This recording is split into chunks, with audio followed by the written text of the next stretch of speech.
Assalamualaikum warahmatullahi wabarakatuh. Perkenalkan, nama saya Jasman, NIM Akusun 218357, Prodi Kehutanan Angkatan 2018. Pada kesempatan ini saya akan menjelaskan salah satu alat ukur yang digunakan untuk mengukur tegangan listrik, yaitu voltmeter. Nah, seperti kita ketahui bahwa voltmeter merupakan alat elektronik yang sering kita gunakan sehari-hari.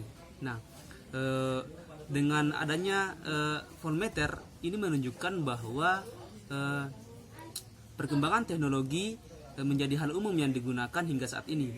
Seperti itu. Nah, perkembangan teknologi memang sangat pesat. Semua itu pada dasarnya adalah untuk memuaskan manusia yang ada di muka bumi ini. Semakin bertambahnya waktu, orang akan disibukkan dengan aktivitas-aktivitasnya sendiri. Nah, oleh karena itu dengan hadirnya teknologi itu untuk membantu menyelesaikan beberapa kebutuhan sehari-hari yang harus dipenuhi. Dari perkembangan tersebut, maka dapat kita lihat dari terciptanya suatu alat ukur, contoh penggaris, timbangan, hingga alat ukur yang modern seperti stopwatch, amperemeter, dan tentunya voltmeter sendiri. Nah, dan masih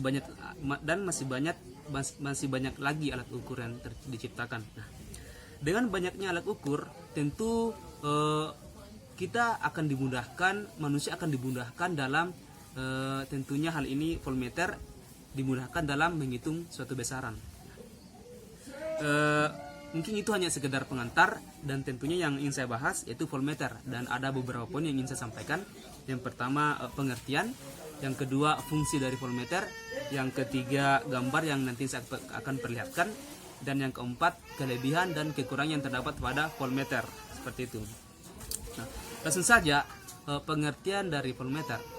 Voltmeter merupakan suatu alat ukur yang digunakan untuk mengukur besar tegangan listrik yang terdapat pada rangkaian listrik. Nah, voltmeter ini telah disusun secara paralel terhadap letak komponen yang diukur. Nah, pada alat ini telah terdiri atas 3 lempengan tembaga yang telah dipasang pada sebuah bakelit yang dirangkai pada sebuah tabung kaca atau tabung plastik, seperti itu. Nah, dan selanjutnya saya akan perlihatkan gambar, yang dimana gambar ini akan memperlihatkan bagian-bagian yang terdapat pada voltmeter. Tentunya pada bagian pertama itu skala penunjukan, yang dimana berfungsi sebagai skala pembaca meter, dan juga ada skrup pengatur jarum.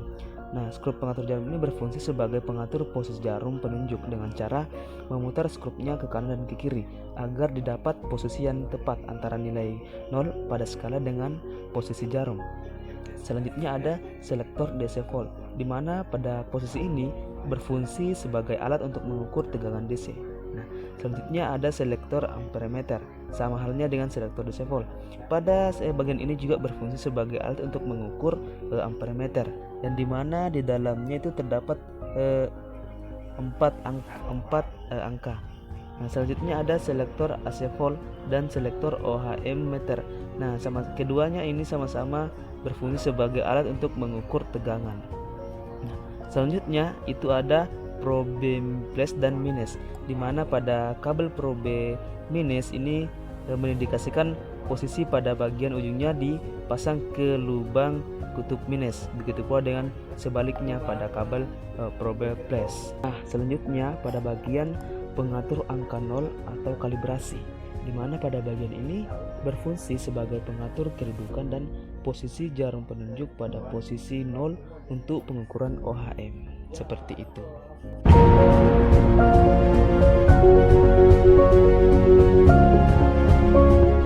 Baik, itulah tadi gambaran tentang voltmeter, dan tentunya saya akan lanjutkan yaitu fungsi dari voltmeter. Voltmeter berfungsi sebagai alat untuk mengukur besaran listrik yang ada pada rangkaian listrik, seperti itu. Poin selanjutnya yaitu kelebihan dan kekurangan yang ada pada voltmeter. Kelebihan voltmeter yaitu dapat mengukur nilai tegangan secara langsung. Sedangkan kekurangan dari voltmeter yaitu voltmeter tidak dapat digunakan untuk mengukur komponen besaran listrik yang lain seperti arus atau hambatan, kecuali hitungan. Nah, perlu teman-teman ketahui bahwa voltmeter ini terdiri atas 2 jenis, yaitu voltmeter analog dan voltmeter digital. Dan ini merupakan salah satu gambar tentang voltmeter digital. Nah, jika kita lihat cukup simpel seperti ini. Dan tadi saya sudah berikan gambaran tentang voltmeter analog dan juga bagian-bagian terdapat pada voltmeter analog. Dan inilah materi yang sempat saya jelaskan terkait dengan voltmeter. Semoga video ini dapat bermanfaat bagi kita semua, dan apabila ada kesalahan dan kekurangan mohon maaf, karena dalam video ini saya pun dalam proses pembelajaran. Mungkin itu saja. Wabillahi taufiq wal hidayah. Wassalamualaikum warahmatullahi wabarakatuh.